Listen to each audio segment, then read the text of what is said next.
Grapple Arts Radio.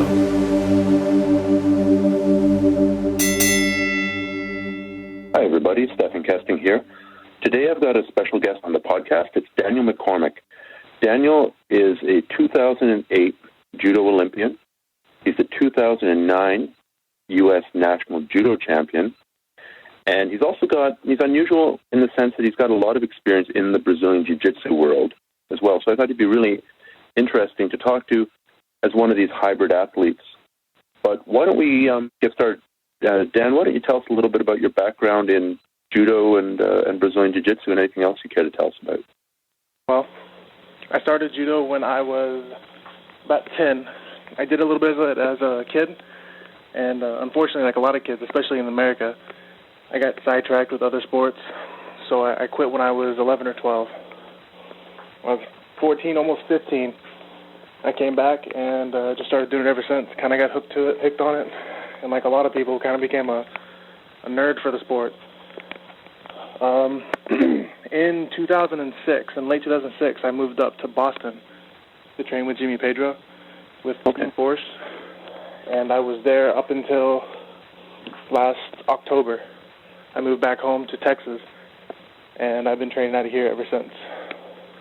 So what was the initial draw to Judo? Like, why that and not football? Or I guess a better question, why did you come back to Judo?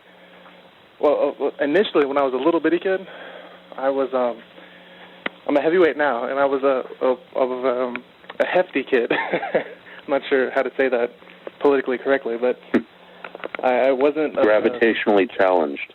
Yes, sir. So I was too big to play a lot of the sports. Like, I couldn't play football. So my dad was talking to someone he worked with, and they said, hey, I've heard about this sport, Judo. A lot of kids love it.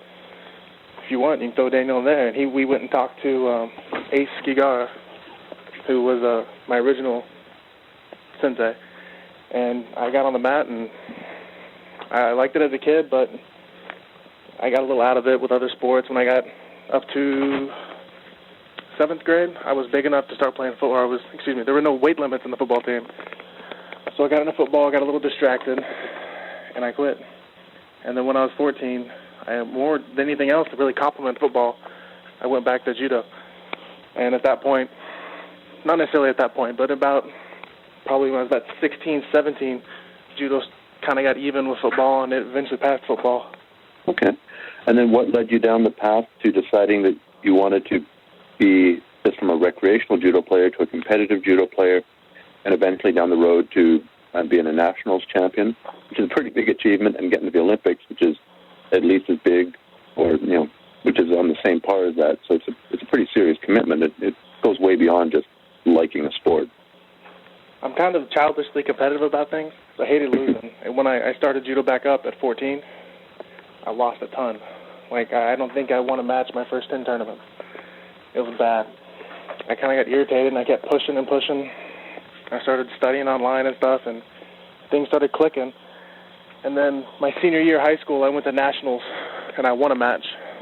And then my coach here was talking back and forth, and I decided throughout my freshman year of college to really push in judo.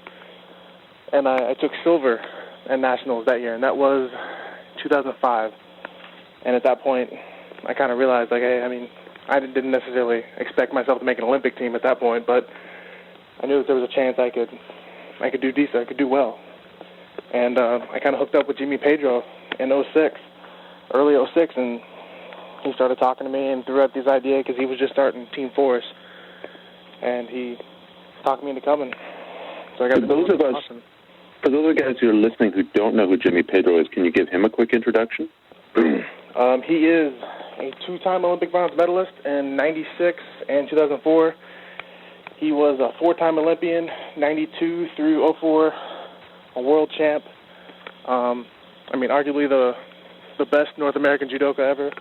I know Nicholas Gill will give him a run for his money, but, one of the best judokas to come out of North America. He's also the Olympic coach for London this next year. Okay. That's the Olympic Games in London 2012. Yes, sir. Okay.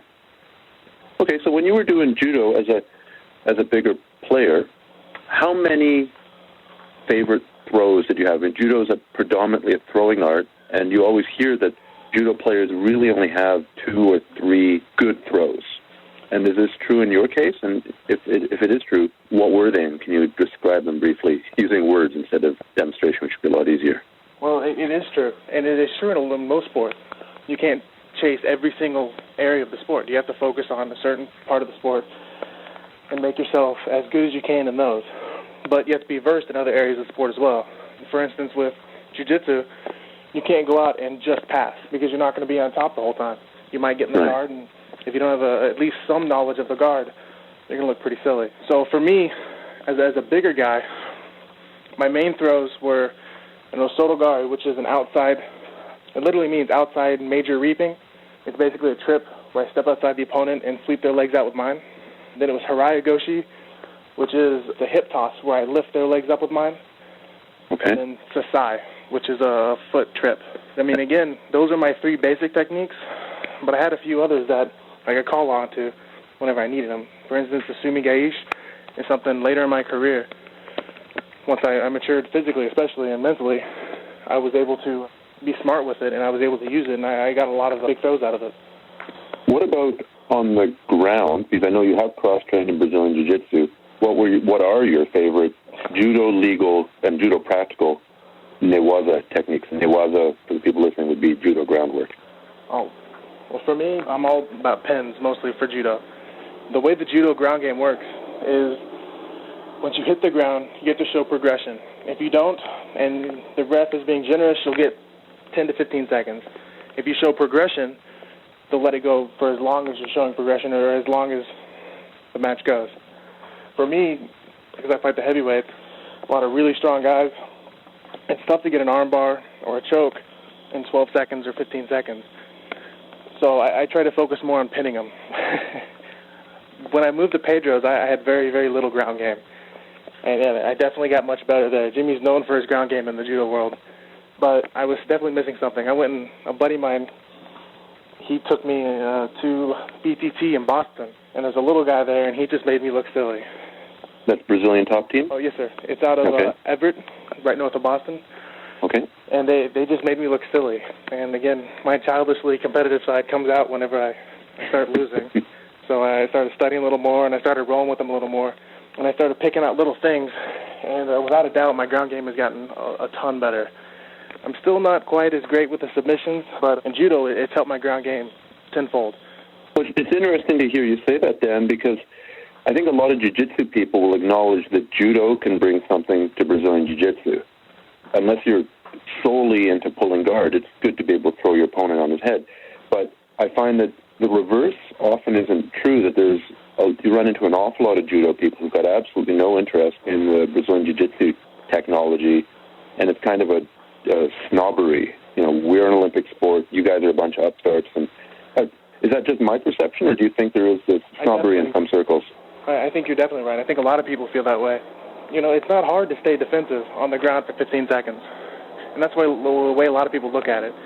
If they sit there and they get as defensive as they can for 15 seconds, match is over. Why bother with newaza? Other people look at it as, I mean, that's 15 seconds where I can use the ground to try and wear my opponent out. That's 15 seconds where maybe I can open something up and I can win the match. I mean, I think that they help each other greatly, both ways. Okay. Who else have you trained with in Brazilian Jiu-Jitsu? You trained with Brazilian top team? Yes, sir. I've been to New York. One of my big sponsors, the New York Athletic Club, is in New York, so we're down there quite often for just conventions or whatever. And recently, I guess about a year and a half ago or 2 years ago, Marcelo Garcia moved back to New York. So whenever I'm in town there, I roll with him, and I feel very silly. Here in Texas, I've been working out at Travis Luter's place. I've also worked out with Carlos Machado and with Bruno Bastos a couple times. Okay. Oh, cool. Well, just before we leave the judo, I mean, I've been a tourist in and out of the judo world myself, and roughly when I started getting out of it and concentrating much more heavily on Brazilian Jiu-Jitsu, judo was basically going through a seizure of rule changes, and there's things like only certain grips, and if I recall correctly, recently there's no more leg grips at all. Yeah. Does that make it less applicable to Brazilian Jiu-Jitsu and grappling, and I guess even self-defense? And where do you stand on the whole recent rule changes over the last, 10 years? Well, unfortunately, because it's and not unfortunately because it's an Olympic sport, but that's one of the side effects of being an Olympic sport, is the rules are set for every quad. So after every 4 years, they want to change stuff up a little bit. Very few of the athletes absolutely love the rules, just because we finally get set in something and then it changes. But the rules, they're just part of any sport. Every sport and everything has to evolve, especially if it's going to grow. So, I mean, it gets a little irritating for the first maybe 6 months or whatever, but once you figure it out, you kind of settle down. I don't think it really affects the jiu-jitsu, the way the jiu-jitsu can affect it, because very few rules on the ground will ever change. And as far as I know, this last quad, didn't change any rules on the ground.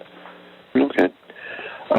Can you take us a little bit through the Olympic experience in and of itself? What was training for that like, and what was the actually being there like? Well, the training was rough. Really? It was worth it, but on the mat 3-4 hours a day, plus weight room, plus on the track, it all adds up, but, I mean, it was without a doubt worth it. The way the U.S. system worked for the 2008 quad was we had our Olympic trials in June, and then the Olympics were in August. That's not a lot of time. Oh, no, so a lot of us were training for the trials, and then, like for me, I went home for 2 days to see my parents and my family. I got back on a plane and headed up to Boston. I had very little time off, and then we left for Spain the first weekend of July for 2 weeks. We came back and we were off to China. And then, I mean, China was it's tough to describe in words, but it is without a doubt the proudest moment of my life, walking in to the opening ceremonies with Team USA. And from what I understand, it's the proudest moment of my parents' life, too, so that made it pretty special. It was a great time fighting for my country. I took ninth. I was a little sad about that. It'd be nice to sneak in there and grab a medal, but it was exciting, to say the least. I have a smile and goosebumps right now thinking about it. A dumb question. Were you nervous? I guess, are you nervous in general, or were you more nervous or nervous at all at the Olympics? I was more nervous when I was younger. As I got older, I kind of settled down, and, I mean, everyone has nerves, and I think that's an important part of competing. But after my first fight, my forearms were locking up, my legs were locking up, I was shaking.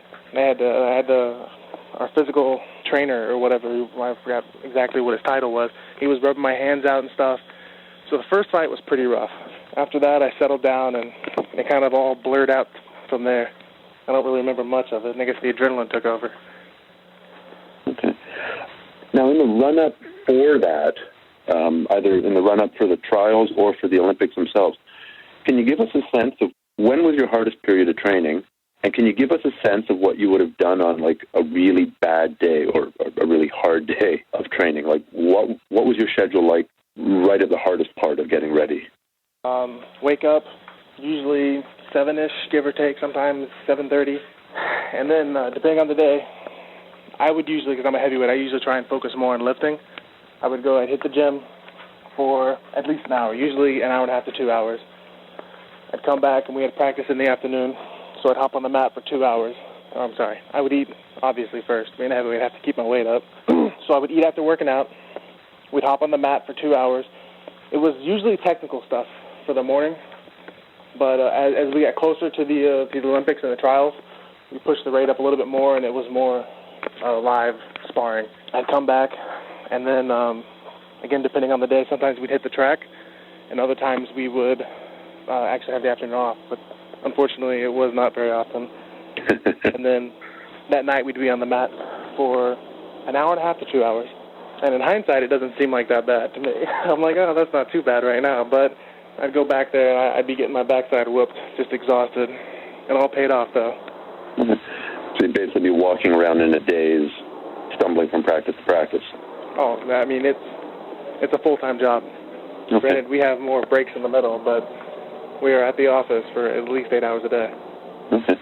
So I'd like to pick out a couple of those points and go into them a bit more. When you say lifting, could you be more specific as to powerlifting, Olympic lifting? Were you going heavy? Were you going explosive? Were you going high reps, low reps? All the above for me. Usually as tournaments come, I'll do less heavy lifting. But when I have a lot of time between tournaments, say I have 2 months or so, I'll have more of a heavy lifting program because I want to focus more on strength and I don't want to lose my strength. So when I'm doing the heavy lifting, it's higher weight, fewer reps. And then as the tournament comes, I want my cardio to hop up. And that isn't always just running. So there's a lot of Olympic lifts, a lot of ladder drills, Hurdle drills, sprints are great for that. So my goal is strength when I can, but I always want to make sure that my cardio is in the best shape. So can you give us an example? You've got a tournament 3 weeks from now, say. What are you doing for your sprint work? What specifically? Like, how long are you running for? How long are you resting between reps? That sort of thing. Well, usually for my sprints, I'll do 50s and 100s, and occasionally I'll throw in like a 200 or a 400, and I try to do 12 50s and 800s. Wow. I don't really time it, but I try to imagine about 45 seconds to a minute. I'm sure as I go and I get tired, that time starts slowing down, and it's actually closer to about 2 minutes when I think it's 30 seconds, but I try to push it a little bit. And how many times a week are you doing that protocol? At least 2 before tournaments. Okay. So I know it's a tough question because technique is built on the foundation of not being so tired that you can't do the technique, but if you had to break it down, what percentage of your success in judo has been technical versus conditioning, or how important is conditioning to high-level performance, I guess is another way of wording the same question. I'm trying to think what I could relate it to for a lot of people. The way I look at it is if 2 people are technically the same, the best conditioned or the strongest is going to win. Whereas if someone is really, really strong and in really, really good shape, but they fight someone who's got way better technique, then there's no chance. So, I mean, technical is very important. Occasionally you'll see someone who is technically better lose to an opponent who's technically a little bit worse, but that person will have the better cardio. They'll be able to push the match. They'll be able to tire that person down. So it plays both ways. It's tough to say that one is better than the other. I definitely think moving to jimmies, I learned a lot. I learned a lot of positioning. I learned a lot more throws. I learned a lot more angles and stuff. I mean, judo wasn't linear at that point. It became three-dimensional. I was able to figure out all these different angles, and I stopped thinking straight forward and back and left and right. But, again, with the technical, unfortunately, the perfect technician doesn't always win. So I had to make sure I focused on strength. And really, for me, I became a man in Boston. And I'm not saying judo-wise. I physically matured in Boston. I went from being 19 to 24 when I left. And for me, that was a big strength change period, and I did a lot more lifting, and I kind of grew into my body. So just so people can compare themselves to an Olympian, how strong are you? And how fast are you? I mean, okay, first of all, how big are you? How strong are you? Can you give me an example of some lifts that you're pulling off? And how fast are you when you're actually sprinting 100 meters, or is it 100 yards? I'm 6'5", about 322 right now, a little heavy. I like to compete at about 310, 312. I'm not really sure how fast I ran the sprint then. I'm not the fastest person in the world. But for me, maxing out on like deadlift, I'd probably be 600 pounds-ish. And then bench, middle fours maybe, low fours. And I actually don't know what my squat is. I mean, that's a lot of weight. Now, do you run into a lot of people who are stronger than you at high-level competition? I do. It's kind of funny. I think anyone that's been on the mat can understand that weight room strength doesn't always transfer to mat strength. You can have someone who's really strong, and even if they do know the mat or know techniques on the mat, they don't feel as strong on the mat as they could. So I think a lot of it is I can be maybe stronger in the weight room than some people, but on the mat they're going to feel stronger. So I have definitely ran into people that felt stronger than me. Okay. So now, if we take this to just the context of Brazilian Jiu-Jitsu, and the stereotypical match in Brazilian Jiu-Jitsu consists of 2 people bent over the waist with their arms straight out, and that's to some extent an artifact of the rules because judo would penalize you. You would get penalty after penalty and get kicked out if you fought like that in judo. But they have to have rules to enforce the nice, upright judo posture. So currently, there are no rules about posture like that in Brazilian Jiu-Jitsu. So, Dan, do you have any interest in competing in Brazilian Jiu-Jitsu or submission grappling as separate from judo? Eventually, I'd love to. But I've kind of fallen in love with it. Apparently, I'm becoming kind of a grappling geek. At first, I was all about judo, and like a lot of people, judo was the best. Judo was the best. Nothing can beat judo. But as I go, I realize there are a bunch of people in jiu-jitsu that are kicking my backside.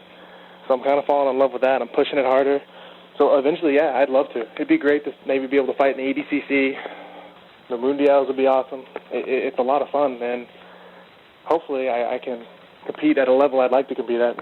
Mm-hmm. Okay, well, this takes us over to Brazilian Jiu-Jitsu competition, and I guess I should preface this. In judo, if I was to come out and tie up with you, bent over at the waist with my arms straight, stiff-arming you away, not only would you throw me on my head, but I would also start accumulating penalty after penalty for an inappropriately defensive posture. But in Brazilian Jiu-Jitsu, there's no such rules about posture. So if you were trying to throw me on my head, if I was bent over the waist and holding you away with both of my arms, what are a couple of good strategies and a couple of good throws that I might want to start looking at to defeat that Brazilian Jiu-Jitsu specific posture? One of the throws I found that Jiu-Jitsu guys like the most, and it's because of the posture, is the sumigaishi. In judo, it's a sacrifice throw. You basically are pulling your opponent to you, and you're not necessarily falling. You're rolling back to your back, and with one leg, you're going to lift them and throw them over top of you. In judo, it's a sacrifice. You're putting yourself in a position that may end poorly. In Jiu-Jitsu, as I found, as I've competed and I've rolled with different people, they love that position. They love going down, and if they miss it, they're in guard. They're fine with that. So many people just go up and just pull guard right off the bat. They can throw an attack in there now, and if it works, awesome. They have 2 points. If not, they're comfortable in guard. And it drives me nuts watching it, just like I'm sure it drives Jiu-Jitsu people watching judo matches. I see openings. I see stuff. I'm like, oh, man, that'd be great. They could throw a Sotogari right here, sumigaishi. But I see a lot of people don't. It's not that they don't understand. It's just that it's just not as common. It's just not thought of as much in Jiu-Jitsu because you can't win standing. The immediate wins come on the mat. So for me, whenever people ask me, I usually point out sumigaishi first. Second, I always tell them with their hands. You have to get a grip. And the gi is an equalizer. The faster person slows down when you have hands on them. The stronger person feels weaker when you have hands on them. You can change your position. You can control where they're going. You can feel where they're moving. So I would want to make sure... So you're saying the grip fighting is important in Brazilian Jiu-Jitsu just as it's become super important in Judo? Absolutely. And Travis told me something awesome about 4 weeks ago, that the grip fighting on the ground is the same as the grip fighting standing. There's almost no difference. I mean, you're going to be on your feet, so sometimes the movements might be a little different, but the main idea is the same. You're going to want to control your opponent. You want yourself in a position with your hands that you can be effective on the mat. And it sounds silly, but it's like a light bulb just went off. It's like, that makes so much sense. So standing is the exact same way. If you go out there and you don't, and I see so many people, they bend over and they have their hands by their shoulders or by their head, and they're not trying to reach out and grab the gi. To me, the very first thing you'd want to do is you want to make sure you're not upright leaning back because someone's going to single you or take you down. But you want to reach out and you want to grab hold of their gi. If nothing else, you have a little bit of control, you have a little bit of feel, and you have a little reaction time if they do something. So one of the biggest things I try and teach people is just the standard grip so that they can feel, and that's the start of most throws in judo. Okay. Once they get comfortable with that grip, they can start doing the throws a little easier. Well, what I'll do, Dan, is because it's easier to see a throw and understand the throw rather than hear it described, and I don't know how people are going to find this interview. I'm going to put it on iTunes as a podcast. I'm going to have it on my website. But on my website, I'm going to have it at www.grapplearts.com/judo/. And I'll find a way to put a video link or a link to some video of that specific throw, just so guys have an idea of what you're talking about there for the sumigaishi. Okay, so we've taken a look at some of the judo tactics and strategies that work well for Brazilian Jiu-Jitsu. What about some of the classic judo throws like seonagi, the shoulder throw where you turn around and give your back to your opponent? That works really well in judo competition. There's judoka who've made that their bread and butter throw. But isn't that suicide in a Brazilian Jiu-Jitsu or a submission grappling or an MMA context? It definitely can be, if not practiced. A lot of the techniques, and I've learned this through talking to BJJ competitors and a lot of instructors, it takes commitment. Just like techniques on the mat, it takes commitment to get them. And if someone doesn't practice the technique and doesn't actively apply the technique to themselves, it's going to be tough to get it. It's very important, and I try to stress this to everyone. You shouldn't just look at a technique on YouTube or on some DVD you have or read about a technique and think, I'm going to throw this in my game and I'm going to throw someone this weekend at this tournament and win the tournament. Because, I mean, it may happen, but it's not going to happen nearly as much as it could. It takes a lot of practice, it takes a lot of time, and it takes 100% commitment on a lot of throws. And I think that's one of the biggest things that people don't always see when they watch judo. A lot of the throws, I mean, to throw someone, you're throwing yourself. So if I'm going down, my thought in a throw might be my chest is going to hit the ground, and I'm going to pull them between me and the ground. Mm-hmm. And it's sometimes, especially with beginners, it's tough for them to get used to that commitment, and it's tough to get the confidence to throw that throw. So if the throw isn't practiced and they're not really committing themselves to the throw, it's going to be tough to get the throw, and you can end up in a lot of bad positions. But in jiu-jitsu, it's the same thing. You can't go for a sweep with, say, 20% of your body and expect to get the sweep every time. You might get it every once in a while, but to make sure the sweep is consistently happens, you have to really put 100% into it. I think that's a totally valid point. People are holding the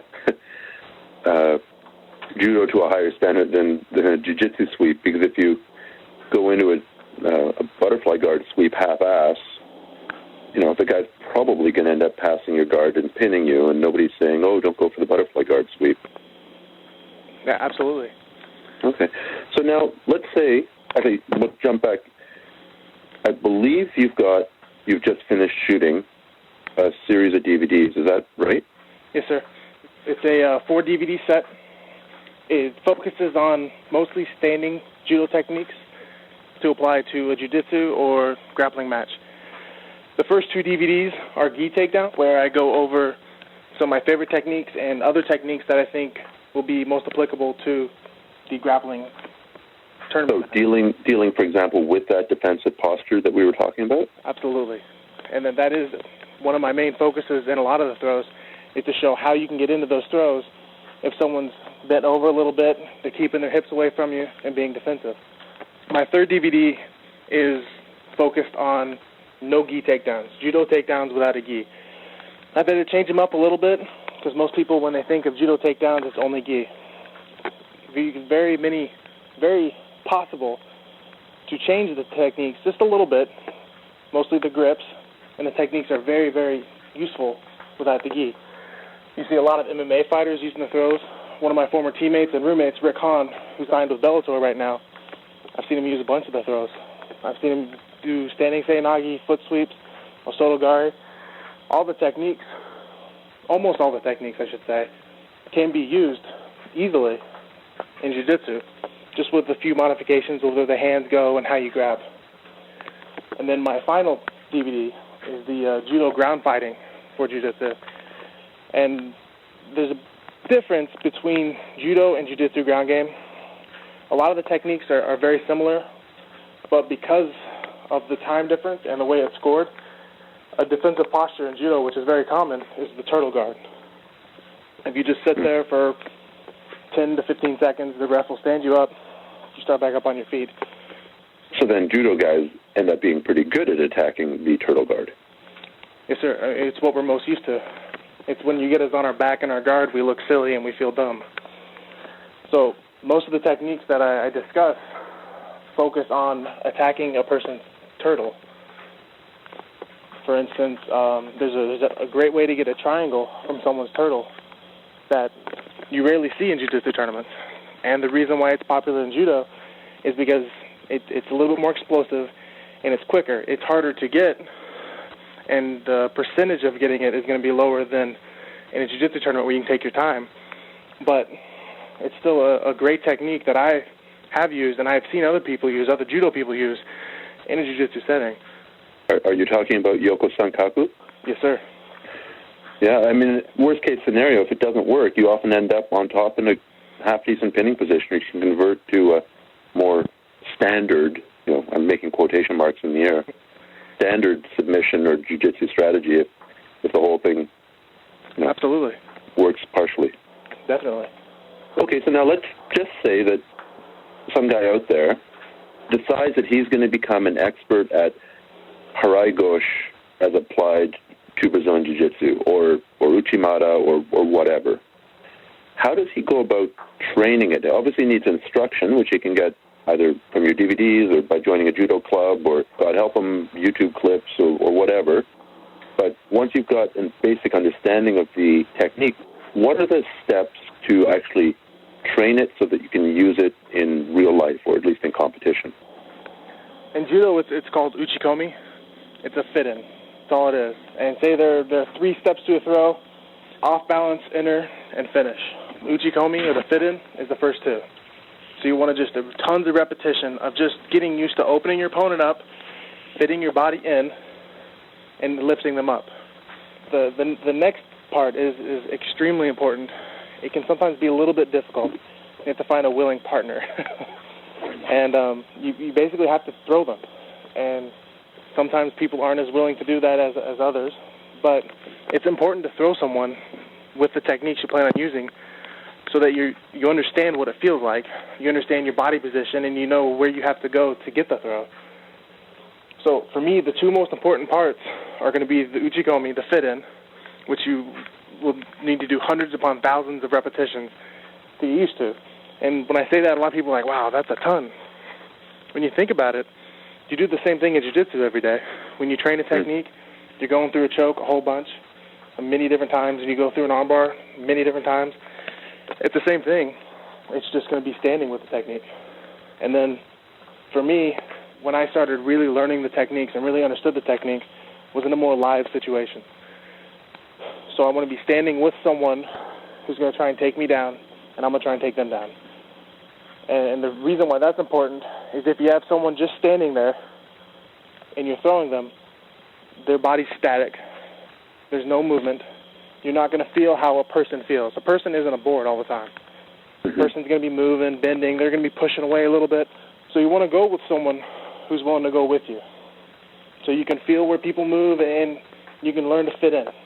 Does that mean sparring at 100%? The intelligent answer is no, because you don't want to hurt people. Okay. Unfortunately, people have egos and they hate to lose, and everyone has an ego. So one person gets thrown, you get up, you're going to want to do it harder. So I would say no, not 100%. You don't want to try and put your partner through the floor because your partner's not going to like you. But it happens. You just have to be kind of friendly with it. I've seen a lot of people go at it real hard on the mat, start banging heads, and it gets a little intense, and they come off the mat and they're buddies again. So I would say you don't have to go 100% as hard as you can every time, but it's inevitable that it's going to happen. When it does happen, just be smart about it. You don't want to start a fight and ruin a friendship over it. Well, can you talk about some other ways to reduce the odds of injury when you're training throwing, which is inherently a little bit more risky than training on the ground, I think? Again, in judo, the Japanese term is ukemi, and it basically means break fall. And you learn to protect yourself when you fall on the ground. It is important for someone to understand and know how to fall. You don't want to throw someone up who's going to freak out when they get up there and twist and turn, and they're going to land on their head and get injured and seriously go to a hospital. I've seen it happen, and it's scary. You want to make sure that the person knows how to fall. They know how to protect themselves. And you, when you're throwing, you want to make sure you control them. You're not going to pick them up and fling them up in the air and let go. And that's one part I do try and show in the DVD, is that I'm not picking up, in this case, Aaron's my partner in the DVD, I'm not picking Aaron up and throwing him up in the air and walking away. I hold him. In most techniques, I'm holding onto the sleeve so he lands safely. And another part of the throw you see, and Aaron's very good at it, is the break fall. Aaron makes me look very good in the DVD. Whenever he takes a fall, his hand will slap, and it sounds silly to me when I first heard it. I was like, that makes no sense. When a person slaps the ground for whatever reason, and I'm not the smartest person in the world, it doesn't always make sense, but it seems to absorb the impact, and it doesn't hurt. And it teaches you to control your body, and it teaches you how to fall. So that is very important. You don't want to take someone who's never done it before, who has no idea what they're doing, and just pick them up and throw them down as hard as you can a couple times. Okay. So you heard it here. Work with a little bit of control and learn how to fall before you go completely crazy there doing your standing judo work. I think we've done our due diligence, Dan. Okay, well, thank you very much for this glimpse into the world of judo and also the cross-pollination that's possible between judo and Brazilian Jiu-Jitsu. I think it's kind of cool how there's been a lot of cross-pollination between wrestling and MMA, and you see some judo to MMA crossover, like your roommate you were talking about, Karo Parisian, would be another big example that comes to mind. Lots of fighters in Japan have a judo background. Yes, sir. So I think it's a really interesting area. What I'm going to do is at grapplarts.com/judo, I'm going to put a video to the throw you're talking about. I'll also put a link to the DVDs that you have just produced. I don't think you wasted a ton of money on, aerial photography and special effects. I think they're pretty affordable, but you don't have a whole ton of them. So guys should probably go and check that out pretty quick if they're interested. Yes, sir. Is there anything that you'd like to finish up by saying? I always do throw out, my email is dan@takedownexpert.com. Feel free to ask any questions. I love getting questions. I'm not always the best at thinking what needs to be thrown out there, but whenever I get an email, I do my best to answer it. So again, that's dan@takedownexpert.com. Any question, please feel free. Okay, well, best of luck in your judo career there, Dan, and I hope to see you out there with a medal around your neck in London in 2012. Awesome. Thank you very much. Okay, take care. Thank you. Bye. Podcast listeners, if you found this interesting or useful or entertaining, please pass this episode on to somebody else in your social circle or in your training circle. Surely there's somebody else out there who would also find it interesting. This is the way the podcast grows. It's an organic growth by people like you passing it on to their friends and the people that they know.